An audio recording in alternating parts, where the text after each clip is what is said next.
The cafe was nearly empty when Lena stepped inside, hoping to escape the sudden rain. She had not planned to stop there. In fact, she had planned nothing about this afternoon at all. Everything she intended to do had already fallen apart. She sat near the window, watching raindrops slide slowly down the glass. Her phone lay untouched on the table.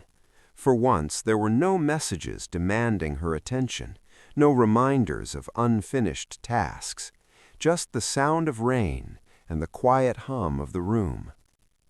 Lena had spent weeks trying to keep everything in order: work deadlines, family expectations, personal goals she felt pressured to achieve on a schedule she never chose. When plans changed, she usually felt anxious, as if losing control meant losing direction. But today was different. As she stirred her coffee, she noticed an older woman at the counter, calmly arranging flowers in a small vase. There was no rush in her movements, no sense of urgency. The simplicity of the moment felt grounding. The woman caught Lena's glance and smiled. It was brief, kind, and unassuming. No words were exchanged, yet the gesture stayed with her. Lena took a slow sip of her coffee and leaned back in her chair. For the first time in days, she allowed herself to sit without planning the next hour. The rain continued, steady and patient, as if time itself had softened. Her thoughts began to slow. She realized how rarely she allowed life to surprise her, how often she filled every moment with structure, believing that peace came from control. Sitting there, she understood something new.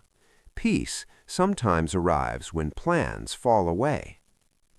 When the rain finally eased, Lena didn't rush to leave. She finished her coffee slowly, savoring the warmth. The tension she carried earlier had loosened, replaced by a quiet clarity she couldn't explain. Later that evening, she walked home under clearing skies. The city felt different, not because it had changed, but because she had. The unplanned pause had reminded her that life did not always need to be managed to be meaningful. Days passed, but the feeling stayed. Lena began leaving small spaces in her routine, moments without purpose, walks without destinations, conversations without expectations. In those spaces, she found herself more present, more at ease. She realized that peace was not something to chase or schedule. It was something to notice. That unplanned moment in the cafe didn't solve her problems or rewrite her life, but it gave her something quieter and more valuable. It gave her permission to pause. And in that pause, she found peace.